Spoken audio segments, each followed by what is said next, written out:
ಬೆಳೆದ ಊರಿನಲ್ಲಿ ಜಮೀನು ಇದ್ದರೂ ಸಹ ಅಲ್ಲಿ ವ್ಯವಸಾಯ ಮಾಡಲಾಗದೆ ಸುಲಭ ರೀತಿಯಲ್ಲಿ ಸಂಪಾದನೆ ಮಾಡಬೇಕೆಂದು ಇಂದಿನ ಯುವಕರು ನಗರಗಳತ್ತ ಮುಖ ಮಾಡುತ್ತಾರೆ. ಇಂತಹ ದಿನಗಳಲ್ಲಿ ಇಲ್ಲೊಬ್ಬ ಹೆಣ್ಣು ಮಗಳು MBA ಪದವಿ ಮುಗಿಸಿ ನಗರದಲ್ಲಿ ಉದ್ಯೋಗ ಮಾಡುವ ಆಸೆ ತೊರೆದು ತಾನೇ ತನ್ನ ಜಮೀನಿನಲ್ಲಿ ಉತ್ತಮವಾದ ಬೆಳೆಗಳನ್ನು ಬೆಳೆದು ಎಲ್ಲಾ ಹೆಣ್ಣು ಮಕ್ಕಳಿಗೂ ಹಾಗೂ ಇಂದಿನ ಯುವಕರಿಗೂ ಮಾದರಿಯಾಗಿರುವ ನಮ್ಮ ಇಂದಿನ ವಿಶೇಷ ಕಾರ್ಯಕ್ರಮವಾದ ಸಾರ್ಥಕ ಬದುಕಿನ ಸಾಧಕ ಕಾರ್ಯಕ್ರಮದ ಸಾಧಕಿ ನವ್ಯಾರವರು.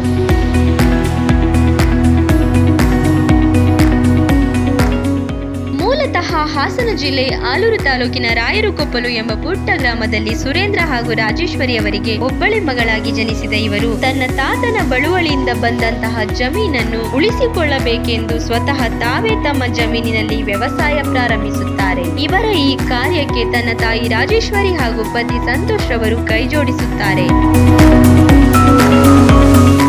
ಪಪ್ಪಾಯ, ಹಲಸು, ಮಾವು, ಕಿತ್ತಳೆ, ಡ್ರ್ಯಾಗನ್ ಫ್ರೂಟ್, ನೆಲ್ಲಿಕಾಯಿ, cherry, passion fruit, butter fruit, star fruit, ಸೀತಾಫಲ, ನಿಂಬೆಹಣ್ಣು, ಜೀಗುಜ್ಜೆ, ಸೀಬೆ ಇನ್ನು ಮುಂತಾದ ಹಣ್ಣಿನ ಗಿಡಗಳನ್ನು ಇವರ ತೋಟದಲ್ಲಿ ನಾವು ಕಾಣಬಹುದು.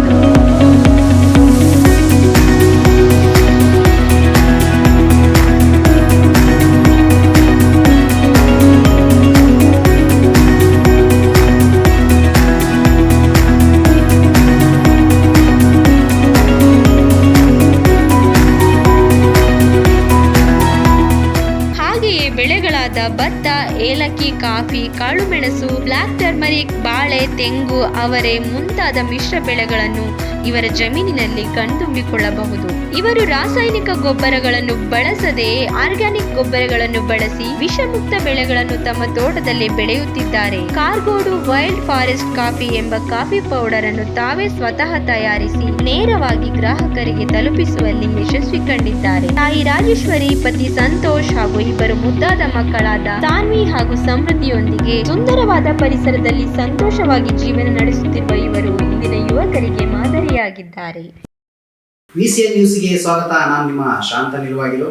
ಸಾಧಕ ಬದುಕಿನ ಸಾಧಕ ವಿಶೇಷ ಕಾರ್ಯಕ್ರಮದಲ್ಲಿ ಶ್ರೀಮತಿ ನವ್ಯ ಅವರು ನಮ್ಮ ವಾಹಿನಿ ಜೊತೆ ತಮ್ಮ ಮನದಾಳದ ಮಾತುಗಳನ್ನು ಹಂಚಿಕೊಳ್ಳೋದಕ್ಕೆ ಸಿದ್ಧರಿದ್ದಾರೆ. ಸಾರ್ಥಕ ಬದುಕಿನ ಸಾಧಕ ವಿಶೇಷ ಕಾರ್ಯಕ್ರಮಕ್ಕೆ ತಮಗೆ ಸ್ವಾಗತ ಮೇಡಮ್. ಮೇಡಮ್, ನಿಮ್ಮ ಕಿರುಪರಿಚಯ ಮಾಡಿಕೊಡಿ. ನನ್ನ ಹೆಸರು ನವ್ಯ ಅಂತ. ನಮ್ಮ ತಂದೆ ಹೆಸರು ಸುರೇಂದ್ರ ಅಂತ, ತಾಯಿ ರಾಜೇಶ್ವರಿ ಅಂತ. ಮಕ್ಕಳು ಇಬ್ಬರಿದ್ದಾರೆ, ಇಬ್ಬರು ಹೆಣ್ಮಕ್ಳು. ಹಸ್ಬೆಂಡ್ ಹೆಸರು ಸಂತೋಷ್ ಅಂತ. ಮಕ್ಕಳು ಸಾನ್ವಿ, ಸಮೃದ್ಧಿ. ಇಬ್ಬರು ಚಿಕ್ಕವರಿದ್ದಾರೆ. ಆ್ಯಂಡ್ ನಮ್ಮ ತಾತ ಜಯಕೊಡ್ರು ಅಂತ, ಅಜ್ಜಿ ಸುಶೀಲಮ್ಮ ಅಂತ. ನಿಮ್ಮ ಶಿಕ್ಷಣದ ಬಗ್ಗೆ ತಿಳಿಸ್ಕೊಡಿ. ಶಿಕ್ಷಣ ಅಂದ್ರೆ ಅದೇ, ನಾನು MBA ಮಾಡಿದ್ದೀನಿ. ಪ್ರಾಥಮಿಕ ಶಿಕ್ಷಣ ಎಲ್ಲ ಮಿಡ್ಲ್ ಸ್ಕೂಲ್ವರೆಗೂ ಭದ್ರಾವತಿನಲ್ಲಿ ಪೂರ್ಣಪ್ರಜ್ಞಾ ಸ್ಕೂಲಲ್ಲಿ ಆಯ್ತು. ಅದಾದ್ಮೇಲೆ ಹಾಸನಲ್ಲಿ ಹೈಸ್ಕೂಲ್ ಆಯ್ತು, ಯುನೈಟೆಡ್ ಅಕಾಡೆಮಿನಲ್ಲಿ. ಇನ್ನು ಆಮೇಲೆ AVK ಕಾಲೇಜ್ ಫಾರ್ ವುಮೆನ್ ಅಲ್ಲಿ ಡಿಗ್ರಿ BCom ಮಾಡಿ, ಆಮೇಲೆ ಮೈಸೂರು JCE ಕಾಲೇಜಲ್ಲಿ MBA ಮಾಡಿದ್ದೀನಿ. MBA ಇನ್ ಫೈನಾನ್ಸ್ ಮಾಡಿದ್ದೀನಿ. ನಮ್ಮ ತಂದೆ ಏನು ಕೆಲಸ ಮಾಡಿದ್ರು? ನಮ್ಮ ತಂದೆ ತೋಟ ನೋಡ್ತಾ ಇದ್ರು. ತೋಟ ನೋಡ್ಕೊಂಡೇ ಇದು ಮಾಡ್ತಿದ್ರು. ಬಟ್ ನಮಗೆ ತೋಟದ ಕಾಂಟ್ಯಾಕ್ಟ್ ಇರಲಿಲ್ಲ, ತಂದೆಯವರೇ ಮಾಡಿಸ್ತಿದ್ರು ನಮಗೆ. ಕೃಷಿ ಬಗ್ಗೆ ನಿಮಗೆ ಯಾಕೆ ಆಸಕ್ತಿ ಬಂತು? ಆ್ಯಕ್ಚುಲಿ ಏನಂದರೆ, ನಾನು MBA ಮಾಡುವಾಗ ನಮ್ಮ ತಂದೆ ತೀರ್ಕೊಂಡ್ರು.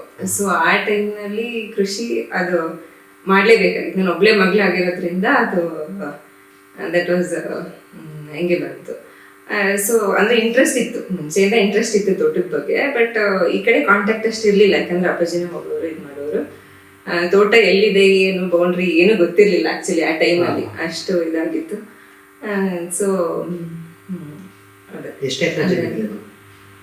ನಮ್ದು 17 ಎಕರೆ ಅಲ್ಲಿ ಕಾಫಿ ಮತ್ತೆ ಮೆಣಸು ಬರುತ್ತೆ, ಮಗ್ಗೆನಲ್ಲಿ ಬರುತ್ತೆ ಅದು ತೋಟ. ಇನ್ನು ಇಲ್ಲಿ ಏಲಕ್ಕಿ ಮತ್ತೆ ಅಡಿಕೆ, ಬಟರ್ ಫ್ರೂಟ್, ಈ ತರ ಮಿಶ್ರ ಬೆಳೆಗಳು. ಏಲಕ್ಕಿ ಇದೆಲ್ಲ ಒಂದು 5 ಎಕರೆ ನಾವು ಅದೇ ಈಗ ಮಿಶ್ರ ಬೆಳೆ ಇದೆ ಎಲ್ಲ. ಮನೆಗಂತೂ ಯಾವ್ದೇ ಹಣ್ಣು ಬೇಕು, ಎಲ್ಲಾ ತರನು ಆದಷ್ಟು ಕವರ್ ಮಾಡ್ತಾ ಇದ್ವಿ. ಅಂದ್ರೆ ಬೆಳಗ್ಗೆ ಎದ್ದ ತಕ್ಷಣ ಪಪ್ಪಾಯ ಹಣ್ಣು ತಿಂತೀವ, ಅದ್ರಿಂದ ಹಿಡಿದ್ಬಿಟ್ಟು ಪ್ರತಿಯೊಂದು ಮನೆಗೆ ಬಟರ್ ಫ್ರೂಟ್, ಪಪ್ಪಾಯ, ಇನ್ನು ಹಲಸಿನ ಹಣ್ಣು ಸಿಗುತ್ತೆ. ಹಲಸಿನ ಹಣ್ಣು ಅಂದರೆ ಹಳೆ ಮರಗಳಲ್ಲೂ ಸಿಗುತ್ತೆ, ಮತ್ತು ಹೊಸದನ್ನು ಹಾಕಿದ್ದೀವಿ. ಇನ್ನು ಆರೆಂಜ್ ಇದೆ, ಲೆಮನ್ ಅಂತೂ ಸಿಗುತ್ತೆ ಚೆನ್ನಾಗಿ. ಆಮೇಲೆ ನೆಲ್ಲಿಕಾಯಿಂದ ಹಿಡಿದು ನುಗ್ಗೆಕಾಯಿ, ಮ್ಯಾಂಗೋ, ಇನ್ನು ಚೆರಿ ಹಣ್ಣು, ಸುಮಾರು ವೆರೈಟೀಸ್ ಇದೆ. ಇನ್ನೂ ಬೇರೆ ಬೇರೆ ಟ್ರೈ ಮಾಡಿದ್ದೀವಿ ಈಗ. ಮಲಬಾರ್ ಚೆಸ್ಟ್ನಟ್ ಅಂತೆ, ಆಮೇಲೆ ಇನ್ನು ಆ ಥರದ್ದು ಹೊಸ ಹೊಸದು ಡ್ರ್ಯಾಗನ್ ಫ್ರೂಟು ಎಲ್ಲ ಥರನೂ ಇದೆ ಮನೆಗೆ. ಅಂದರೆ ನಾವು ವಿತೌಟ್ ಕೆಮಿಕಲ್ ಏನೇ ಬೈ ಮಾಡಿದ್ರು ಕೆಮಿಕಲ್ ಇದ್ದೇ ಇರುತ್ತೆ ಹೊರಗಡೆಯಿಂದ. ಸೊ ನಾವೇ ಬೆಳ್ಕೊಂಡ್ರೆ ಕೆಮಿಕಲ್ ಇಲ್ದಂಗೆ ನಾವು ಬೆಳ್ಕೊಳ್ತೀವಿ. ಸೊ ಎಲ್ಲ ಸಮಗ್ರ ಬೆಳೆಗಳನ್ನ ಯಾವ ರೀತಿ ಬೆಳಿಬಹುದು ಮೇಡಮ್? ತೋಟದಲ್ಲಿ ಅಂದ್ರೆ ಅದೇ ಎಲ್ಲ ತರನು ಬೆಳಿಬೋದು. ಮೊದಲು ಪ್ಲಾನಿಂಗ್ ಇಂಪಾರ್ಟೆಂಟ್ ಹಾಕಕ್ಕೆ. ಸೊ ಬಟ್ ನಮ್ದು ಏನಾಯ್ತು ಅಂತಂದ್ರೆ ಫಸ್ಟಿಗೆ ರೈತರು ಮಾಡಿಸ್ತಾ ಇದ್ರು ನಾವು ಅಪ್ಪಾಜಿ ಹೋದ ತಕ್ಷಣ. ನಮಗೇನು ಅಷ್ಟು ಐಡಿಯಾ ಇರಲಿಲ್ಲಲ್ಲ, ನಾವು ಕಂಟ್ರೋಲ್ ತಗೊಳಕ್ಕೆ ಸ್ವಲ್ಪ ವರ್ಷ ಹಿಡಿಸ್ತು. ಅಲ್ಲಿವರೆಗೂ ಒಬ್ರು ರೈತರನ್ನ ಇಟ್ಬಿಟ್ಟು ಅವ್ರು ಮಾಡಿಸ್ತಿದ್ರು, ಹಿಂಗೆ ಅಂತ ಹೇಳ್ತಿದ್ರು. ನಾವು ಪೇಮೆಂಟ್ ಮಾಡೋದು ಇದು ಮಾಡೋದು ಅಷ್ಟೇ ಆಗಿತ್ತು. ಅಂದ್ರೆ ನಾನು ಓದ್ತಾ ಇದ್ದೆ ಅವಾಗ, MBA ಓದ್ತಾ ಇದ್ದೆ. ಆಮೇಲೆ ಸ್ವಲ್ಪ ಹಿಂಗೆ ಹೊರಗಡೆ, ಆಮೇಲೆ ಮದುವೆ ಆಯ್ತು, 14 ಮದುವೆ ಆಯ್ತು. ಅದಾದ್ಮೇಲೆ ಚಿಕ್ಕಮಂಗ್ಳೂರಲ್ಲಿ ಹಸ್ಬೆಂಡ್ ಜಾಬು. ಸೊ ಅಲ್ಲಿರ್ತಾ ಇದ್ವಿ. ಸೊ ವೀಕೆಂಡ್ಸ್ ಬರ್ತಿದ್ವಿ. ಸ್ವಲ್ಪ ಸ್ವಲ್ಪ ನೋಡ್ತಾ ಕಲಿತಾ ಹೋದೆ, ತೋಟದ ಬಗ್ಗೆ ಎಲ್ಲ ತಿಳ್ಕೊಳ್ತಾ ಹೋದ್ವಿ. ಆಮೇಲೆ ಇದನ್ನು ಅಷ್ಟೇ, ಏನು ತೋಟದ ಬೌಂಡ್ರಿನೂ ಅಷ್ಟೇ, ಕೆಲವೊಂದು ಸರ್ವೆ ಮಾಡಿಸೋದು, ಅದು ಒತ್ತುವರಿ ಆಗಿರೋದನ್ನ ಇದು ಬಿಡಿಸ್ಕೊಳ್ಳೋದು ಮಾಡೋದು, ಪ್ರತಿಯೊಂದನ್ನು ಮಾಡಿಸ್ಕೊಳ್ತಾ ಬಂದ್ವಿ. ಆದ್ರೆ ಎಲ್ಲ ಚಾಲೆಂಜಿಂಗ್ ಆಗಿತ್ತು. ಮುಂಚೆಯಿಂದನೂ ಚಾಲೆಂಜ್ ಫೇಸ್ ಮಾಡ್ಕೊಂಡೆ. ಹೌದು, ಅದೇ ಅಂದ್ರೆ ಕೃಷಿ ಬಗ್ಗೆ ತುಂಬಾ ಇಷ್ಟ ಇತ್ತು ಮುಂಚೆಯಿಂದನು. ಊರು ಮನೆ ಕೃಷಿ ಇದೆಲ್ಲ ಇಷ್ಟ ಇತ್ತು ಮುಂಚೆಯಿಂದನು. ಸೊ ನೀವು ಹೈನುಗಾರಿಕೆ ಹೆಚ್ಚಾಗಿ ಹೈನುಗಾರಿಕೆ ಮಾಡ್ತಿದ್ರಂತೆ, ಅದರಲ್ಲಿ ನಿಮಗೆ ಆಸಕ್ತಿ ಹೇಗೆ ಬಂತು ಮೇಡಮ್? ಅಂದ್ರೆ ನಮ್ಮ ಅಜ್ಜಿ ಕಾಲದಲ್ಲಿ ತುಂಬಾ ಇತ್ತು ಹಸುಗಳು, ದೊಡ್ಡ ಕೊಟ್ಟಿಗೆನೇ ಇದೆ, ಹೆಚ್ಚು ಕಮ್ಮಿ 30-40 ಹಸು ಅವಾಗಿಂದ. ಆಮೇಲೆ ನಮಗೇನಂತ ಆಮೇಲೆ ಇರ್ಲಿಲ್ಲ, ನಮ್ಮ ಅಪ್ಪಾಜಿ ಸ್ವಲ್ಪ ಅಜ್ಜಿ ಮುಗಿದ್ಮೇಲೆ ಅಷ್ಟಿರ್ಲಿಲ್ಲ. ಆಮೇಲೆ ಈಗ ಆರ್ಗ್ಯಾನಿಕ್ ಮಾಡೋದು ಅಂತ ಹೊರಟ್ವಿ. ಅಂದ್ರೆ ಒಂದ್ ವರ್ಷ ಏನಾಯ್ತು, ತುಂಬಾ ಮಳೆ ಬಂತು 6 years ಬ್ಯಾಕ್. ಮೆಣಸಿನ ಬೀಳಿ ಎಲ್ಲರೂ ಕಳ್ಕೊಂಡ್ರು. ಆಗ ಈ ಕಡೆ ಸಕಲೇಶ್ಪುರ ಏರಿಯಾದಲ್ಲಿ ಎಲ್ಲರೂ ಕಳ್ಕೊಂಡ್ರು. ಆಗೇನಾಯ್ತು, ನಮ್ದು ಹಂಗೆ ಕಾಯಿಲೆ ಬಂದು ನಿಂತಿತ್ತು, ಫುಲ್ ಹಳದಿಯಾಗಿ, ತೋಟ ತುಂಬಾ ಹಳದಿನೇ ಇತ್ತು. ಸೊ ಆ ಟೈಮಲ್ಲಿ ಏನ್ ಮಾಡ್ಬೋದು ಅಂತ, ಈಗ ರೈತರುಗಳೇನು ತಲೆ ಕೆಡಿಸ್ಕೊಳ್ಳಲ್ಲ, ಆ ಕೇಳಿದಾಗ ಆರ್ಗ್ಯಾನಿಕಲ್ ಆದರೆ ಕಂಪ್ಲೀಟ್ ಆಗಿ ಕ್ಯೂರ್ ಮಾಡ್ಬೋದು ಅಂತ ಕೆಲವರು, ಈಗ ಹಸಿರು ಅರ್ವಿನ್ಸರು ಅವರು ಎಲ್ಲ ಗೈಡ್ ಮಾಡಿದ್ರು. ಸೊ ಅದ್ರ ಬಗ್ಗೆ ತಿಳ್ಕೊಳ್ತಾ ಹೋದೆ. ಅದು ಆರ್ಗ್ಯಾನಿಕ್ ಅಂತ ಆಗ ನನಗೆ ತಲೆಗೆ ಬಂದಿದ್ದು. ಅದಕ್ಕೆ ಮುಂಚೆ ನಾವು ಕೆಮಿಕಲ್ ಜಾಸ್ತಿ ಹಾಕ್ತಿರ್ಲಿಲ್ಲ, ಬಟ್ ಆರ್ಗ್ಯಾನಿಕ್ ಅಂತ ಇರಲಿಲ್ಲ. ಆಮೇಲೆ ಸ್ವಲ್ಪ ಏನು ಕೆಮಿಕಲ್ ಹಾಕಬಾರ್ದು, ಹಂಗೇನೆ ಮಾಡಬೇಕು, ಪೆಸ್ಟಿಸೈಡ್ ಫಂಗಿಸೈಡ್ ಏನು ಸ್ಪ್ರೇ ಮಾಡ್ದೇನೆ ಮೆಣಸಿನ ಬೀಲ್ ಅಷ್ಟು ಉಳಿಸ್ಕೊಂಡ್ವಿ. ಹೌದು ಹೌದು ಮೇಡಮ್, ಕಾಫಿ ಹಾಗೂ ಈಗ ಕಾಳುಮೆಣಸು ಏನಿದೆ ಅದು ಯಾವ ರೀತಿ ಪೋಷಣೆ ಮಾಡಿದ್ರಿ ನಮ್ಮ ರೈತರಿಗೆ ಸ್ವಲ್ಪ ತಿಳಿಸ್ಕೊಡಿ. ಅದೇ ಕಾಫಿಗೆ ಆರ್ಗ್ಯಾನಿಕ್ ತುಂಬಾ ಮೇನು, ನ್ಯೂಟ್ರಿಷನ್ ಮ್ಯಾನೇಜ್ಮೆಂಟು ಇದರಲ್ಲಿ. ಸೊ ಜೀವಾಮೃತ ಮಾಡೋಕ್ಕೆ ಒಂದು ಟ್ಯಾಂಕ್ನೇ ಇಸ್ಬಿಟ್ಟಿದ್ದೀವಿ. ಒಂದು 2000 ಲೀಟರ್ಸ್ ಟ್ಯಾಂಕ್, ಒಂದು ಹೈಟ್ ಮಾಡಿಬಿಟ್ಟು ಕಟ್ಬಿಟ್ಟು ಅದ್ರ ಮೇಲೆ ಇಟ್ಟಿದ್ದೀವಿ. ಸೊ ಅಲ್ಲಿಂದ ವಾಲ್ ಬಿಟ್ಟರೆ ಇಡೀ ತೋಟಕ್ಕೆ ಹೋಸ್ ಪೈಪಲ್ಲಿ ಜೀವಾಮೃತ ಡ್ರೆಂಚ್ ಮಾಡುತ್ತಾರ. ಇನ್ನು ಮೆಣಸಿಗೂ ಅಷ್ಟೇ, ಮೆಣಸಿಗೆ ಏನೇ ಕೆಮಿಕಲ್ ಹಾಕಿದ್ರು, ಏನೇ ಮ್ಯಾನ್ಯೂರ್ ಹಾಕಿದ್ರು ಆರ್ಗ್ಯಾನಿಕ್ ತುಂಬ ಇಂಪಾರ್ಟೆಂಟ್. ಸೊ ಅಲ್ಲಿ ಅದಕ್ಕೂ ಅಷ್ಟೇ, ಫಂಗಸ್ ಎಲ್ಲ ಆದಾಗ ಹುಳಿ ಮುಚ್ಚಿಗೆ ಸ್ಪ್ರೇ ಮಾಡೋದು, ಆಮೇಲೆ ಪಂಚಗವ್ಯ ಮಾಡ್ಕೊಳ್ಳೋದು, ಜೀವಾಮೃತ ಡ್ರೆಂಚ್ ಮಾಡೋದು. ಆಮೇಲೆ ತುಂಬ ಮಳೆ ಹಿಡ್ದಿರುತ್ತಲ್ಲ, ಆಗ ಗಂಜಲ ಮತ್ತು ಸಗಣಿನ ಒಂದು ಬ್ಯಾರಲಲ್ಲಿ ಕಲಿಸ್ಬಿಟ್ಟು ಡ್ರೆಂಚ್ ಮಾಡಿಸ್ತಾ ಇದ್ದೆ. ಅದು ತುಂಬ ಹೆಲ್ಪ್ ಆಗುತ್ತೆ. ಸೊ ಈ ಥರ. ಆಮೇಲೆ ಬೇವಿನ ಹಿಂಡಿ ತುಂಬ ಇಂಪಾರ್ಟೆಂಟು ಮೆಣಸಿಗೆ. ಒಂದು 3 years once ಹಾಕ್ಸ್ಬೇಕು. ಬಟ್ ಕಾಯಿಲೆ ಬಂತು ಅಂದರೆ ಎವ್ರಿ ಇಯರ್ ಹಾಕ್ಸಿದ್ರೆ ಏನು ತಪ್ಪಾಗಲ್ಲ. ಕಾಯಿಲೆ ಇದ್ದರೆ ತುಂಬ ಚೆನ್ನಾಗಿ ಟರ್ನ್ ಆಗಿಬಿಡುತ್ತೆ, ಕಾಯಿಲೆ ಚೆನ್ನಾಗಿ ಹೋಗುತ್ತೆ. ಇನ್ನು ಮೈಕ್ರೋಬ್ಸ್ ಅಂದರೆ ಟ್ರೈಕೋಡರ್ಮಾ ಸುಡೋಮೋನಾಸ್ ಇದಕ್ಕೆ ಮೆಣಸಿಗೆ ತುಂಬ ಹೆಲ್ಪ್ ಮಾಡುತ್ತೆ. ಅದನ್ನು ನಾವೇ ಡೆವಲಪ್ ಮಾಡಿಬಿಟ್ಟು, ಅಂದರೆ ಸ್ವಲ್ಪ ತಗೊಬಂದ್ಬಿಟ್ಟು ಒಂದು 5 ಲೀಟ್ರ್ ತಂದು ಒಂದು ಬ್ಯಾರಲಲ್ಲಿ ಬೆಲ್ಲ ಕಡಲೆ ಹಿಟ್ಟು ಹಾಕಿ ಕಲಿಸ್ತಾ ಇದ್ರೆ ಒಂದು ವೀಕಿಗೆ ರೆಡಿ ಆಗುತ್ತೆ. ಸೀಸನ್ ಅಂದ್ರೆ ಈಗ ವೆಟ್ ಟೈಮಲ್ಲಿ ಒಳ್ಳೇದು. ಮಳೆ ಇದ್ದಾಗ, ಸ್ವಲ್ಪ ಮಾಯಿಶ್ಚರ್ ಇದ್ದಾಗ ಚೆನ್ನಾಗಿ ಡೆವಲಪ್ ಆಗ್ಬಿಡುತ್ತೆ. ಹಂಗಾಗಿ ಅದು ಇದು. ಇನ್ನು ಫಿಶ್ ಮ್ಯಾನ್ಯೂರ್ ಅಂತಂದ್ರೆ ನಮ್ದೇ ಕೆರೆಯಲ್ಲಿ ಮೀನ್ ಸಿಗುತ್ತಲ್ಲ, ಆದ್ರಿಂದ ಅದನ್ನ ವೇಸ್ಟ್ ಡಿಕಂಪೋಸರ್ ಬೆಲ್ಲ ಹಾಕಿಸ್ಬಿಟ್ಟು ಕರಗಿಸಿ ಅದನ್ನ ಕ್ಯಾಲ್ಸಿಯಂ ಎಲ್ಲ ಸಿಗುತ್ತೆ. ಕೆರೆಯಿಂದ ಡಂಪ್ ಮಾಡೋದು ಬೇರೆ ನಿಮ್ಮ ಜಮೀನಿಗೆ? ಇಲ್ಲ, ಅಂದ್ರೆ ಕೆರೆಯಿಂದ ಮೀನ್ ಹಿಡಿದ್ಬಿಟ್ಟು ಒಂದ್ ಬ್ಯಾರಲ್ ಅಲ್ಲಿ ಹಾಕ್ಬಿಟ್ಟು ವೇಸ್ಟ್ ಡಿಕಂಪೋಸರ್ ಅಂತ ಬರುತ್ತೆ, ಅದನ್ನ ಹಾಕ್ಬಿಟ್ಟು ಕಳ್ಸೋದನ್ನ, ಅದನ್ನ ಮತ್ತೆ ಡ್ರೆಂಚ್ ಮಾಡೋದು, ಆತರ ಹಾಕ್ತೀನಿ ನಾನು. ಅದು ಬರುತ್ತೆ. ಕಾರ್ಬೋರ್ಡ್ ವಿಲ್ಸ್ ಫಾರೆಸ್ಟ್ ಅಂತ ಇದ್ರ ಬಗ್ಗೆ ಒಂದ್ಸಲ ಮಾಹಿತಿ ತಿಳಿಸಿ. ಅದೇ ಈಗ ಲಾಸ್ಟ್ ಇಯರ್ ಕಾರ್ಬೋರ್ಡ್ಸ್ ವೈಲ್ಡ್ ಫಾರೆಸ್ಟ್ ಕಾಫಿ ಅಂತ ನಮ್ದೇ ಬ್ರ್ಯಾಂಡ್ ಯಾಕೆ ಮಾಡಬಾರ್ದು ಅಂತ ಸ್ಟಾರ್ಟ್ ಮಾಡಿದ್ವಿ. ಬಿಕಾಸ್ ನಮ್ದೇ ಕಾಫಿ ಇತ್ತು. ಸೊ ಕಸ್ಟಮರಿಗೆ ಡೈರೆಕ್ಟ್ ಆಗಿ ರೀಚ್ ಆಗೋದಕ್ಕೆ ಒಳ್ಳೆ ಕಾಫಿ ಇಲ್ಲ ಮಾರ್ಕೆಟ್ ಅಲ್ಲಿ. ಟು ಬಿ ಫ್ರಾಂಕ್, ಒಳ್ಳೆ ಕಾಫಿ ಇಲ್ಲಿ ಸಿಗಲ್ಲ. US ಅಲ್ಲಿ ಬೇರೆ ಕಡೆ ಸಿಗುತ್ತೆ ವಿತೌಟ್ ಚಿಕೋರಿ. ಇಲ್ಲಿಂದ ಬೇರೆ ಕಡೆಗೆ ಎಕ್ಸ್ಪೋರ್ಟ್ ಆಗಿ ನೀವೇ ಫಿಲ್ಟರ್ ಮಾಡ್ತೀರಿ? ಇಲ್ಲ, ಅಂದ್ರೆ ನಮ್ದೇ, ಅಂದ್ರೆ ಬೇರೆ ಕಡೆ ರೋಸ್ಟಿಂಗ್ ಮಾಡಿಸ್ತೀನಿ, ಬಟ್ ನಮ್ದೇ ಕಾಫಿನ ರೋಸ್ಟಿಂಗ್ ಮಾಡಿಸ್ಬಿಟ್ಟು ನಾನು ಪ್ಯಾಕೇಜಿಂಗ್ ಎಲ್ಲ ನಮ್ದೇ ಮಾಡಿಸಿ, ಬ್ರ್ಯಾಂಡಿಂಗ್ ನಮ್ದೇ ಲೇಬಲಿಂಗ್ ಮಾಡಿಸಿ ಮಾರ್ಕೆಟ್ ಮಾಡೋದು. ಮಾರ್ಕೆಟ್ ಅಂದ್ರೆ ಏನು ತುಂಬಾ ಹಿಂಗೆ ಥರ್ಡ್ ಪಾರ್ಟಿಯಿಂದ ಆಗಲ್ಲ, ಡೈರೆಕ್ಟ್ ಕಸ್ಟಮರ್ಸ್ ಕಾಂಟ್ಯಾಕ್ಟ್ ಇದೆ. ಅವರ ಇನ್ಸ್ಟಾಗ್ರಾಮ್, ಫೇಸ್ಬುಕ್ ಪೇಜ್. ಅದರಿಂದ ಲಾಭ ಅಂದ್ರೆ ತುಂಬಾ ಜಾಸ್ತಿ ಏನಿಲ್ಲ, ಬಿಕಾಸ್ ನಾವೇ ಡೆವಲಪ್ ಮಾಡಕ್ ಹೋಗಿಲ್ಲ. ಬಿಕಾಸ್ ತೋಟ ಇದು ಒಟ್ಟಿಗೆ ಆಗಲ್ಲ ಅಂತ. ರೆಗ್ಯುಲರ್ ಕಸ್ಟಮರ್ಸ್ ಇದ್ದಾರೆ, ತುಂಬಾ ಇಷ್ಟಪಟ್ಟು ತಗೊಳ್ತಾರೆ. ಆದ್ರೆ ಅವ್ರಿಗೆ ಹೆಂಗೆ ಅಂದ್ರೆ ಒಂಚೂರು ಕಳ್ಸೋದ್ ಲೇಟ್ ಆಯ್ತು ಅಂದ್ರೆ ಬೇರೆ ಕಾಫಿ ಕುಡ್ಬಿಟ್ವಿ, ನಮಗೆ ಆಗ್ತಾ ಇಲ್ಲ, ಬೇಗ ಕಳಿಸಿ ಅಂತ ಅವರೇ ಇದು ಮಾಡಿ ತಗೊಳ್ತಾರೆ. ಬೇರೆದ್ ಆಗ್ತಾ ಇಲ್ಲ, ಸೆಟ್ ಆಗ್ತಿಲ್ಲ ಅಂತ. ಬಿಕಾಸ್ ನಮ್ದು ಕ್ವಾಲಿಟಿ ಹಂಗಿರುತ್ತೆ. ಚಿಕೋರಿ ಎಲ್ಲ ಒಳ್ಳೆ ಮಟ್ಟದ ಹಾಕಿರ್ತೀವಿ. ಹಾಕಿದ್ರೆ ಪ್ಯೂರ್ ಇರುತ್ತೆ, ಪ್ಯೂರ್ ಇದೆ. ಪ್ಯೂರ್ ಕಸ್ಟಮರ್ಸ್ ಅಂದ್ರೆ ನಮಗೆ ತಮಿಳ್ನಾಡಲ್ಲಿ, ಕಲ್ಕತ್ತಾದಲ್ಲಿ ಅಲ್ಲಿ ತಗೊಳ್ತಾರೆ ಜಾಸ್ತಿ. ಆಂಧ್ರಕ್ಕೂ ಹೋಗುತ್ತೆ, ಆ ಕಡೆ ಎಲ್ಲ ತಗೊಳ್ತಾರೆ. ಈ ಕರ್ನಾಟಕದಲ್ಲಿ ಸ್ವಲ್ಪ ಚಿಕೋರಿ ಜಾಸ್ತಿ. ಕಾಫಿ ಏನಿದೆ ಅದು ನೀವು ದೊಡ್ಡ ಮಟ್ಟದಲ್ಲಿ ಏನಾದ್ರು ಮಾಡೋ ಪ್ಲಾನ್ ಇದೆಯಾ? ಇದೆ, ಬ್ರ್ಯಾಂಡ್ ದೊಡ್ಡದಾಗಿ ಮಾಡೋ ಪ್ಲಾನ್ ಇದೆ, ಮತ್ತೆ ಆಪರ್ಚುನಿಟಿನೂ ಇದೆ ಮಾರ್ಕೆಟ್ ಅಲ್ಲಿ. ಯಾವ ರೀತಿ ಮಾಡ್ಬೇಕಂತ ಅನ್ಕೊಂಡಿದ್ದೀರಾ? ಅದೇ ಅಂದ್ರೆ ಎಕ್ಸ್ಪೋರ್ಟ್ ಮಾರ್ಕೆಟಿಗೆ ಇದೆ, ಬಟ್ ಇಲ್ಲಿ ಲೋಕಲ್ ಜನಗಳಿಗೆ ಸ್ವಲ್ಪ ಚಿಕೋರಿ ಲೆಸ್ ಕಾಫಿ, ಪ್ಯೂರ್ ಕಾಫಿ ಕುಡಿಬೇಕು ಅನ್ನೋದನ್ನ ತಲುಪಿಸ್ಬೇಕು ಅನ್ನೋದಿದೆ. ಸೊ ಯಾರೇ ಬಂದ್ರು ನಾನು ಸ್ಯಾಂಪಲ್ ಪ್ಯಾಕೆಟ್ ಕೊಡ್ತೀನಿ, ವಿತೌಟ್ ಚಿಕೋರಿ ಟ್ರೈ ಮಾಡಿ ಅಂತ. ಮನೆಗೆ ಬಂದ್ರು ನಮ್ಮ ಮನೇಲಿ ವಿತೌಟ್ ಚಿಕೋರಿನೇ ಕಾಫಿ ಕುಡಿಯೋದು. ಸೊ ಅದನ್ನೊಂದು ನಾನು ಟ್ರೈ ಮಾಡ್ತಿದ್ದೀನಿ. ಸೊ ಎಕ್ಸ್ಪೋರ್ಟ್ ಮಾಡೋದಿದೆ ಪ್ಲಾನ್, ನೆಕ್ಸ್ಟ್ ಫ್ಯೂಚರ್ ಅಲ್ಲಿ ಮಾಡೋದಿದೆ. ಈ ನಿಮ್ಮ ಸಾಧನೆಗೆ ನಿಮ್ಮ ಫ್ಯಾಮಿಲಿಯವರು ಯಾವ ರೀತಿ ಸಪೋರ್ಟ್ ಮಾಡ್ತಾರೆ? ಅದೇ ಫಸ್ಟ್ ಆಕ್ಚುಲಿ ನಮ್ಮ ತಾತನ ಕಾಲದ ತೋಟ ಮನೆ ಎಲ್ಲಾನು ಅವ್ರದೇ, ನಮ್ದೇನಿಲ್ಲ ಅದರಲ್ಲಿ. ಸೊ ನಮ್ಮ ಅಜ್ಜಿ ಸಖತ್ ಬ್ರೇವ್. ನಮ್ಮ ತಾತನೂ ಬೇಗ ಎಕ್ಸ್ಪೈರ್ ಆಗ್ಬಿಟ್ರು. ಸೊ ಅವ್ರೊಬ್ರೇ ಆಗಿನ ಕಾಲದಲ್ಲಿ ಅಷ್ಟು ಬೆಳೆಸ್ಕೊಂಡು ಇನ್ನೂ ಡೆವಲಪ್ ಮಾಡ್ಕೊಂಡು ಉಳಿಸ್ಕೊಂಡಷ್ಟೇ ಅಲ್ಲ, ಇನ್ನೂ ಆಸ್ತಿಗಳನ್ನ ತಗೊಂಡು ಎಲ್ಲ ಮಾಡಿ. ಸುಶೀಲಮ್ಮ ಅಂತ ಅವರು ತುಂಬಾ ಒಳ್ಳೆ ಇದು, ಯಾರು ಕೇಳಿದ್ರು ತುಂಬಾ ಅಷ್ಟು ಜನ ಹಚ್ಕೊಂಡಿದ್ರು. ಮತ್ತೆ ಹಂಗೆ ಕೆಲಸ ಎಲ್ಲಾ ತರನು ಎರೆಹುಳದ್ದು ಮಾಡೋದ್ರಿಂದ, ಕೋಳಿ ಸಾಕೋದು, ಮತ್ತೆ ಕುರಿ, ಹಸುಗಳು, ಇಂಥದ್ದು ಮಾಡಿಲ್ಲ ಅನ್ನಂಗೆ ಇಲ್ಲ. ಇದು ಸಿಲ್ಕ್ ಅದನ್ನು ಅಷ್ಟೇ, ಪ್ರತಿಯೊಂದನ್ನು ಮಾಡಿದ್ರು ಅವಾಗಲೇ ಆಗಿನ ಕಾಲದಲ್ಲೇ.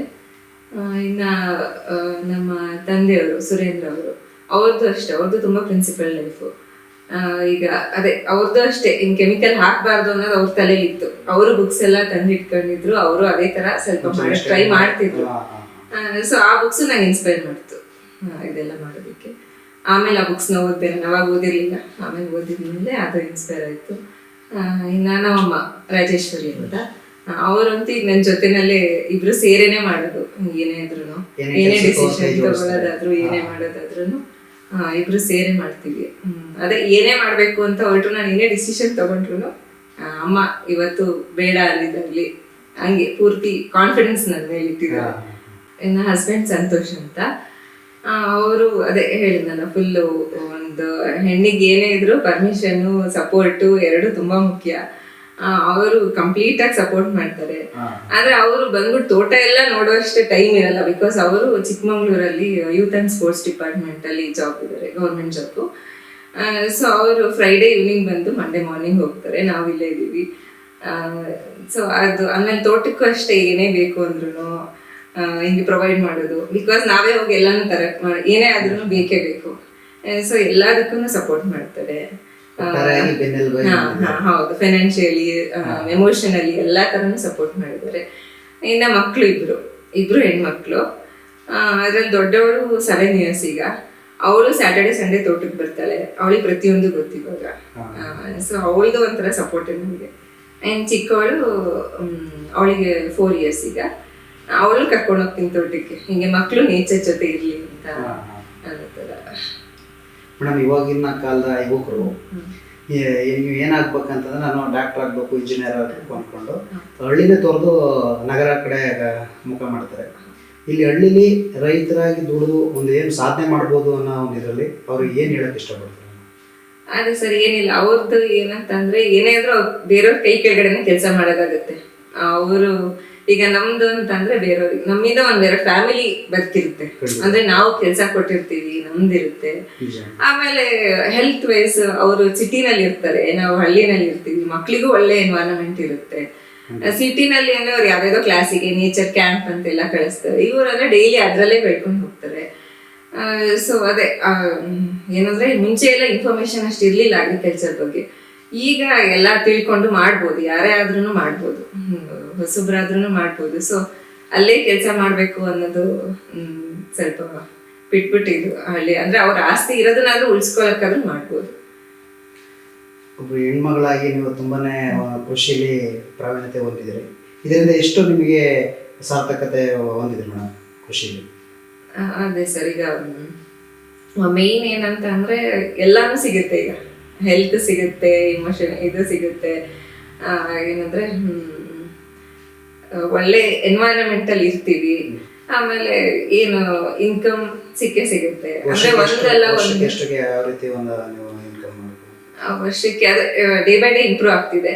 ಲಾಸ್ಟ್ ಇಯರ್ ಕಾಫಿನಲ್ಲಿ ಸ್ವಲ್ಪ ಕಡಿಮೆ ಆಯ್ತು, ಬಟ್ ಮೆಣಸಲ್ಲಿ ಚೆನ್ನಾಗಿ ಬ್ಯಾಕಪ್ ಆಯ್ತು. ಮೆಣಸು ಹೆಚ್ಚು ಕಮ್ಮಿ 3 ಟನ್ ಆಯ್ತು ಲಾಸ್ಟ್ ಇಯರ್. ಸೊ ಅದನ್ನ ಸೆಲ್ ಮಾಡಿಲ್ಲ. ಸೊ ಹೆಚ್ಚು ಕಮ್ಮಿ ಆಗತ್ತೆ, ಒಂದು 20-25 lakhs ಆಗುತ್ತೆ. ಸೊ ಆಗುತ್ತೆ ಸರ್. ಅಂದ್ರೆ ಈಗ ಹೊಸದಾಗಿ ಬೇರೆ ಬೇರೆ ತರ ಕ್ರಾಪ್ಸ್, ಬೇರೆ ಇದನ್ನ ಅಡಿಕೆ ಹಾಕೋಬೇಕು, ಕಾಫಿ ಇರ್ಬೇಕು, ಮೆಣಸು ಇರ್ಬೇಕು, ಎಲ್ಲಾ ತರ ಸಮಗ್ರ ಕೃಷಿ ಮಾಡಿದ್ರೆ ಲಾಭ ಬರುತ್ತೆ. ಬರೀ ಒಂದನೇ ನಂಬಿದ್ರೆ ವೆದರ್ ಹೆಚ್ಚು ಕಮ್ಮಿ ಆದಾಗ ಹೋಗುತ್ತೆ, ಒಂದು ಇಲ್ಲ ಮಾರ್ಕೆಟ್ ಹೆಚ್ಚು ಕಮ್ಮಿ ಆದಾಗ ಹೋಗುತ್ತೆ. ಹಾಗಾಗಿ ಎಲ್ಲಾನು ನಂಬಿದ್ರೆ ಲಾಸ್ ಆಗಲ್ಲ. ಇದ್ರ ಜೊತೆ ಏನಾದ್ರು ನಿಮ್ಮ ಸಮಾಜ ಸೇವೆ ಏನಾದ್ರು ಇದೆಯಾ? ಅದಾಗೆ ಏನಾದ್ರು ಕಾರ್ಯಕ್ರಮಗಳಿಗೆ ನೀವು ಭಾಗವಹಿಸ್ತೀರ ಮೇಡಮ್? ಇಲ್ಲ, ಆತರ ಅಂದ್ರೆ ಆತರ ಏನಿಲ್ಲ ಸದ್ಯಕ್ಕೆ. ಬಿಕಾಸ್ ಅದೇ ನನ್ ಫುಲ್ ಎಲ್ಲಕ್ಕೂ ಮಕ್ಳು ಚಿಕ್ಕವರು, ತೋಟ ನೋಡ್ಕೋಬೇಕು, ಈ ಕಡೆ ಮನೆ ನೋಡ್ಬೇಕು. ಅದೇ ಗಂಡಸ್ರಿಗೆ ಹೆಂಗಸ್ರಿಗೆ ಅದೇ ಒಂದ್ ಚಾಲೆಂಜ್ ಇರುತ್ತೆ ಅಷ್ಟೇ. ಮನೆ ಆದ್ರೆ ಲೇಬರ್ಸ್ ಇದ್ರದೆಲ್ಲ ಫ್ಯಾಮಿಲಿ ಇದ್ದೇ ಇರ್ತಾರಲ್ಲ, ಅವರಿಗೆಲ್ಲ ಮಕ್ಳಿಗೆ ಎಜುಕೇಶನ್, ಬುಕ್ಸ್, ಅದು ಆ ತರ ಎಲ್ಲ ಹೆಲ್ಪ್ ಮಾಡೇ ಮಾಡ್ತೀವಿ, ಸಪೋರ್ಟ್ ಮಾಡೇ ಮಾಡ್ತೀವಿ. ಮೇಡಮ್, ಈಗಿನ ರೈತ ಬಾಂಧವರಿಗೆ ನಿಮ್ಮ ಕಿವಿ ಮಾತುಗಳು ಹೇಳಿ? ಅದೇ ಏನಂದ್ರೆ ಈಗ ಎಲ್ಲರೂ ಸಿಟಿ ಅಂತ ಸಿಟಿ ಲೈಫ್ ನ ಇಷ್ಟಪಡ್ತಾರೆ. ಅಲ್ಲಿ ಏನಂದ್ರೆ ಒಂದ್ ಶಾಪಿಂಗ್ ಮಾಡ್ಬೋದು, ಒಂದು ವೀಕೆಂಡ್ ಆದ್ರೆ ಒಂದು ರೆಸ್ಟೋರೆಂಟಿಗೆ ಹೋಗ್ಬೋದು ಅಷ್ಟೇ. ಬಿಟ್ರೆ ಇನ್ನ ಹಾಲಿಡೇ ಅಂತ ಬಂದಾಗ ಮತ್ತವ್ರು ಇಲ್ಲಿಗೆ ಬರ್ಬೇಕು. ನಾವು ಎವ್ರಿ ಡೇ ಹಾಲಿಡೇ, ಅಂದ್ರೆ ಎಲ್ಲಾ ಟೈಮಲ್ಲೂ ನಾವು ಎಂಜಾಯ್ ಮಾಡ್ಕೊಂಡೇ ಇರ್ತೀವಿ ಇಲ್ಲಿ ಹಳ್ಳಿಗಳಲ್ಲಿ. ಅಂದ್ರೆ ಹಳ್ಳಿ ಲೈಫ್ ಒಳ್ಳೆ ಹೆಲ್ತ್ ಸಿಗುತ್ತೆ, ಒಳ್ಳೆ ವೆದರ್ ಇರುತ್ತೆ. ಸಿಟಿ ಬೇಕಾದ್ರೆ ಯಾವಾಗ ಬೇಕಾದ್ರೂ ಹೋಗಿ ಬರ್ಬೋದು, ದಟ್ ಈಸ್. ಆಮೇಲೆ ಅದೇ ಈಗಿನ ಯುವಕರು ಏನಂತ ಅಂದ್ರೆ ಅಪ್ಪ ಅಮ್ಮ ಮಾಡಿರೋ ಆಸ್ತಿ ಇರುತ್ತೆ, ಬಟ್ ಅದನ್ನ ಕಳ್ಕೊಂಡು ಬೇರೆಯವ್ರ ಕೈ ಕೆಳಗಡೆ ಕೆಲಸ ಮಾಡೋದು ಅಷ್ಟು ಸ್ಟಾಪ್ ಮಾಡಿ. ಆದ್ರೆ ಅಟ್ಲೀಸ್ಟ್ ಏನಂದ್ರೆ ಇದನ್ನು ನೋಡ್ಬೇಕು, ವೀಕೆಂಡ್ಸ್ ಮಾಡ್ಕೊಂಡು ಉಳಿಸ್ಕೊಂಡು ಅವ್ರ ಮಕ್ಳಿಗೆ ಮುಂಚೆ ಅಂದ್ರೆ ಆಸ್ತಿ ಏನೇ ಸಿಕ್ಬೋದು ದುಡ್ಡು ಕೊಂಡ್ಕೊಂಡ್ರೆ. ಕೃಷಿ ಭೂಮಿ ಸಿಗದ್ ಕಷ್ಟ ಇನ್ ಮುಂದಕ್ಕೆ ಸಿಗದ್ ಕಷ್ಟ, ಯಾಕಂದ್ರೆ ಎಲ್ಲ ಸೈಟ್ ಆಗಿದೆ. ಸೊ ನಮ್ಮ ಮಕ್ಳಿಗೆ ನಾವು ಕೃಷಿ ಭೂಮಿ ಉಳಿಸಿದ್ರೆ ಅದೇ ದೊಡ್ಡ ಆಸ್ತಿ ಉಳಿಸ್ತೇವೆ. ಹೌದು ಹೌದು, ಹಂಗಾಗುತ್ತೆ. ಎಲ್ಲ ಇಂಪೋರ್ಟ್ ಮಾಡ್ಕೊಂಡು ತಿನ್ಬೇಕಾಗುತ್ತೆ. ನಿಮ್ಮ ಮುಂದಿನ ಗುರಿ ಏನಿದೆ ಮೇಡಮ್? ನಂದು ಅದೇ, ಈಗ ತೋಟ ಇಂಪ್ರೂವ್ ಆಗಿದೆ, ಇನ್ನಷ್ಟು ಇಂಪ್ರೂವ್ ಮಾಡ್ಬೇಕು, ಇನ್ನಷ್ಟು ತಿಳ್ಕೋಬೇಕು. ಎಷ್ಟು ತಿಳ್ಕೊಂಡು ಸಾಕಾಗಲ್ಲ, ಯಾವುದೇ ವಿಷಯನೇ ಆಗಿರ್ಬೋದು, ತೋಟದ್ದು ಅಷ್ಟೇನೆ. ಎಷ್ಟು ತಿಳ್ಕೊಂಡು ಸಾಕಾಗಲ್ಲ, ಇನ್ನೂ ತಿಳ್ಕೊಳ್ತಾ ಹೋಗ್ಬೇಕು. ಸೊ ತಿಳ್ಕೊಳ್ತಾ ಈಗ ಧರ್ಮರಾಜ್ ಅಂತ ಹೋಮ್ ಹೇಳಿದ್ರಲ್ಲ, ಅವರು ಸರ್ ತುಂಬಾ ಗೈಡ್ ಮಾಡ್ತಾರೆ. ಆತರ ಎಲ್ಲರಿಂದ ಕಲಿತಾ ವೆಬ್ ಕ್ಲಾಸ್ ಅಂತ ಮಾಡ್ತಾರೆ, ಅದನ್ನ ಅಟೆಂಡ್ ಮಾಡ್ತೀನಿ. ಸೊ ತಿಳ್ಕೊಳ್ತಾ ಬೆಳೀತಾ ಹೋಗ್ಬೇಕು, ಜಾಸ್ತಿ ಇನ್ನಷ್ಟು ಬೆಳೀತಾ ಎಕ್ಸ್ಪ್ಯಾಂಡ್ ಮಾಡ್ತಾ ಹೋಗ್ಬೇಕು. ನಮ್ಮ ಮಕ್ಳಿಗೂ ಅದನ್ನ ಕಲಿಸ್ಬೇಕು. ಆಮೇಲೆ ಬ್ರ್ಯಾಂಡ್ ಅಷ್ಟೇ, ಬ್ರ್ಯಾಂಡ್ ಇನ್ನೊಂದ್ ಸ್ವಲ್ಪ ನೆಕ್ಸ್ಟ್ ಲೆವೆಲ್ಗೆ ತಗೊಂಡ್ ಹೋಗ್ಬೇಕು, ಕೆಫೆಗಳು ಮಾಡ್ಬೇಕು ಅನ್ನೋದಿದೆ. ನಮ್ಮ ವಾಹಿನಿ ಮುಖಾಂತರ ನಾವು ಹಾರೈಸ್ತೀವಿ ನಿಮ್ಮ ಕೆಫೆಗಳು ಇನ್ನೂ ಬೆಳವಣಿಗೆ ಆಗಲಿ ಅನ್ನೋದೊಂದು. ಧನ್ಯವಾದಗಳು ಸರ್. ಸಾರ್ಥಕ ಬದುಕಿನ ಸಾಧಕ ವಿಶೇಷ ಕಾರ್ಯಕ್ರಮದಲ್ಲಿ ಇಷ್ಟೊತ್ತು ಶ್ರೀಮತಿ ನವ್ಯ ಅವರು ತಮ್ಮ ಮನದಾಳದ ಮಾತುಗಳನ್ನು ಹಂಚಿಕೊಳ್ಳೋದಕ್ಕೆ ತುಂಬ ಧನ್ಯವಾದಗಳನ್ನು ಅರ್ಪಿಸ್ತೀನಿ. ನಮಸ್ಕಾರ, ನನ್ನ ಹೆಸರು ರಾಜೇಶ್ವರಿ ಅಂತ. ನಾವಿಲ್ಲಿ ಮಗ್ಗೆ ರಾಯಕೊಪ್ಲಲ್ಲಿ ತೋಟ ಮಾಡಿಸ್ಕೊಂಡಿದ್ದೀವಿ. ನನ್ನ ಮಗಳ ಹೆಸರು ನವ್ಯ. ಅವಳು ನಾನು ಇಬ್ಬರು ಸೇರ್ಕೊಂಡು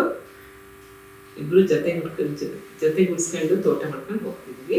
ಆದರೆ ಈ ತೋಟ ನಾನು ಮಾಡಿಸ್ಬೇಕು ಅನ್ನೋ ಪ್ರೇರಣೆ ಏನು ಮೇನ್ ಅಂತಂದರೆ ನನ್ನ ಮಗಳೇ. ಯಾಕೆಂದರೆ ನಮಗೆ ತೋಟದ್ದು ಏನು ಗೊತ್ತಿದ್ದಿಲ್ಲ. ಅವಳು MBAಗೆ ಓದೋಕ್ಕೆ ಅಂತ ಕಳಿಸಿದ್ವಿ. ತಕ್ಷಣ ಏನಾಯಿತು, ನಮ್ಮ ಹಸ್ಬೆಂಡು ಡೆತ್ ಆಯಿತು. ಇಷ್ಟೊಂದು ತೋಟ ಎಲ್ಲ ಹೇಗೆ ಮಾಡಿಸೋದು, ಏನಪ್ಪ ಮಾಡೋದು ಅನ್ನೋದಾಯಿತು. ಆಮೇಲೆ ನನ್ನ ಮಗಳು ಬೇಡ ಮಾರ್ಬಿಡೋಣ ಅಂತ ಅನ್ಕೊಂಡ್ವಿ. ಆಮೇಲೆ ನನ್ನ ಮಗಳು ಬೇಡ ಮಾರೋದು, ನಾನು ಮಾಡಿಸ್ತೀನಿ, ನಾನು ಇದು ಮಾಡ್ತೀನಿ, ನೋಡೋಣ, ನಾನು ಎಲ್ಲಿ ಹೋಗಲ್ಲ ಹೊರಗಡೆ ಕೆಲಸಕ್ಕೆ. ಇಷ್ಟೊಂದೆಲ್ಲ ಆಸ್ತಿ, ಅಷ್ಟೊಂದು ದೊಡ್ಡ ಬೌಂಡ್ರಿನೇ ನಮ್ಮ ಅಜ್ಜಿ ಎಲ್ಲ ಉಳಿಸ್ಕೊಂಡು ಬಂದು ಮಾಡ್ಕೊಂಡಿದ್ದಾರೆ. ಇದೆಲ್ಲ ಏನು ನಮಗೆ, ನಾವು ಮಾಡಿಸೋಣ, ಎಷ್ಟು ಕಷ್ಟ ಆಗ್ಬೋದು, ಸ್ಟಾರ್ಟಿಂಗು ಮಾಡಿಸ್ಕೊಂಡು ಹೋಗೋಣ ಅಂತ ಅವಳು ಇದು ಮಾಡಿದ್ರಿಂದ ನಾನು ಆಸ್ತಿ ಉಳಿಸ್ಕೊಂಡಾದ್ಮೇಲೆ ಕಷ್ಟಪಟ್ವಿ. ಒಂದು ಸತತ 10 ವರ್ಷ ತುಂಬ ಕಷ್ಟನೇ ಪಟ್ವಿ. ಒಂದು ಮಟ್ಟಕ್ಕೆ ಬರೋ ತೋಟ ಏನೂ ಇದ್ದಿದ್ದಿಲ್ಲ, ಫುಲ್ ಕಂಡೀಷನ್ ಇದ್ದಿಲ್ಲ ತೋಟ, ಫುಲ್ಲು ಎಲ್ಲ ಹೊಸದಾಗಿ ಮಾಡ್ದಂಗೆ ಆಯಿತು. ಆಮೇಲೆ ಬೌಂಡ್ರಿ ಹೊರಗಡೆ ಇದ್ವಿ, ನಮ್ಮ ಬೌಂಡ್ರಿ ಸತ ನಮ್ಗೆ ಸರಿಯಾಗಿದ್ದಿಲ್ಲ ಅದು. ಆಮೇಲೆ ಆ ಬೌಂಡ್ರಿ ಎಲ್ಲ ಸರಿ ಮಾಡಿಕೊಂಡು ಎಲ್ಲ ಪ್ರತಿಯೊಂದನ್ನು ಹೊಸ ರೂಪ ತಂದ್ಕೊಂಡ್ವಿ. ಪ್ರತಿಯೊಂದು ಆಸ್ತಿಗೆ ಒಂದು ರೂಪ ಕೊಟ್ಟಿದ್ದೀವಿ. ಇದ್ರೂ ಆಸ್ತಿ ಇದೆ ಅಂತ ನಾವು ಹೋಗಿ ತಕ್ಷಣ ಮಾಡೋಂಥ ಆಸ್ತಿ ಇದ್ದಿಲ್ಲ. ಅದು ಎಲ್ಲದಕ್ಕೂ ಪ್ರತಿಯೊಂದಕ್ಕೂ ರೂಪ ಕೊಟ್ಟಿತ್ತು. ಜೊತೆಗೆ ಅವಳದು ಮದುವೆ ಆಯಿತು. ಮದುವೆ ಆದಮೇಲೆ ನಮ್ಮ ಅಳಿಯೇನು ಅಷ್ಟೇ, ಅವರು ಎನ್ಕರೇಜ್ ಕೊಟ್ಟರು, ಅವರು ಮಾಡಿಸು ಅಂತೇಳಿ. ನಾವು ಮೊದಲೆಲ್ಲ ವೀಕೆಂಡ್ ಬಂದು ಮಾಡಿಸ್ತಾ ಇದ್ವಿ. ಈಗ 1 ವರ್ಷದಿಂದ ಇಲ್ಲೇ ನಿಂತು, ಅವಳು ರೈಟ್ರು ಇದ್ರು, ಅವ್ರೇನು ಅಷ್ಟೊಂದು ಕೇಳ್ತಾಳಲ್ಲ, ನಾನೇ ನಿಂತು ಮಾಡಿಸ್ತೀನಿ ಅಂತ ಅವಳ ಜೊತೆ ನಾನು ಬೆನ್ನೆಲುಬಾಗಿ ಅವಳಿಗೆ ಏನು ಬೇಕೋ ಸಪೋರ್ಟಿವ್ ಆಗಿ ಇದ್ದೀನಿ. ಇಬ್ಬರು ಸೇರ್ಕೊಂಡು ಮಾಡಿಸ್ತಾ ಇದ್ವಿ. ಆಮೇಲೆ ನಮ್ಮ ಅತ್ತೆಯವರು ಅವಾಗಿನ ಕಾಲದಲ್ಲೇ ತುಂಬ ಪ್ರತಿಯೊಂದು ಮಾಡೋದು. ಹೈನುಗಾರಿಕೆಯಿಂದ ಹಿಡಿದು ಕೋಳಿ ಸಾಗಾಣಿಕೆ, ಮೊಲ ಸಾಕಿದ್ರು, ಕೋಳಿ ಮತ್ತು ರೇಷ್ಮೆ ಹುಡುದು, ಆಮೇಲೆ ತೋಟ ಮತ್ತು ಗದ್ದೆ. ಅದು ಅವಾಗಿನ ಕಾಲದಲ್ಲೇ ಫಸ್ಟು ಟ್ರಾಕ್ಟರ್ ತಾಟಿದ್ದು ನಮ್ಮೂರಲ್ಲಿ ಅವರೇ ಫಸ್ಟು. ಅಷ್ಟು ಅವರೇ ಹೆಣ್ಣೆಂಗ್ಸಾಗಿ 100 ಎಕರೆ ಇತ್ತು ತೋಟ, 100 ಎಕರೆ ಮೇಲೆ ಇತ್ತು. ಅಷ್ಟು ಗದ್ದೆನೇ ಇಷ್ಟೋ ಇತ್ತು, ಅದೆಲ್ಲ ಇತ್ತು. ನಾವು ಅಂದರೆ ಆ್ಯಕ್ಚುಲಿ ಹೊರಗಡೆನೇ ಇದ್ವಿ. ನನ್ನ ಮಗಳು ಓದಿಸೋ ಸಲುವಾಗಿ ನಾವು ಅಷ್ಟು ಇಲ್ಲಿ ಬರ್ತಿದ್ದಿಲ್ಲ. ನಮ್ಮ ಮನೆಯವ್ರು ಬಂದು ಮಾಡಿಸೋರು. ಅವ್ರದ್ದು ಅದೇ ಕನಸಿತ್ತು. ಅವ್ರಿಗೆ ಈಡೇರ್ಸೋಕೆ ಆಗಲಿಲ್ಲ. ಅದನ್ನು ಮಗಳು ಈಗ ನಡೆಸ್ಕೊಂಡು ಹೋಗ್ತಾ ಇದ್ದಾಳೆ. ಅವಳಿಗೆ ಆರ್ಗ್ಯಾನಿಕ್ ಮಾಡಬೇಕು, ಅವರಿಗೂ ಅದೇ ಥರ ಇತ್ತು. ಇವಳು ಅದೆಲ್ಲ ಬುಕ್ ಎಲ್ಲ ಇತ್ತು. ಅವರು ಏನು ಆಸ್ತಿ ಮಾಡಿಟ್ಟು ಹೋಗಿದ್ದು ಅಂದರೆ ಆ ಬುಕ್ಕು ತುಂಬ ಅವರು ಎಲ್ಲ ರೆಫರ್ ಮಾಡೋರು. ಆ ಬುಕ್ಸ್ ಎಲ್ಲ ಇದಾಗಿ ಇವಳಿಗೂ ಅದೇ ಸ್ಫೂರ್ತಿ ಬಂತು. ಬುಕ್ಕಿಂದಲೇ ಅವಳು ಮುಂದೆ ಇದೇನೇ ಮಾಡೋದು, ಆರ್ಗ್ಯಾನಿಕ್ ಮಾಡಬೇಕು ಅಂತ ಹೇಳಿ. ಮಕ್ಕಳು ಇದ್ರು ಇಬ್ಬರು, ಅದನ್ನು ಮಾಡ್ಕೊಂಡು ಜೊತೆ ತೋಟನೂ ನೋಡ್ಕೊಂಡು, ಮತ್ತೆ ಅವ್ರ ಹಸ್ಬೆಂಡು ಫುಲ್ ಸಪೋರ್ಟಿವ್ ಆಗಿ ಅವರು ವೀಕೆಂಡ್ ಬಂದು ಹೋಗ್ತಾರೆ. ಎಲ್ಲ ತೋಟ ಮಾಡೋಕ್ಕೆಲ್ಲ ಅವರು ಫುಲ್ಲು ಎನ್ಕರೇಜ್ ಆಗಿದ್ದಾರೆ.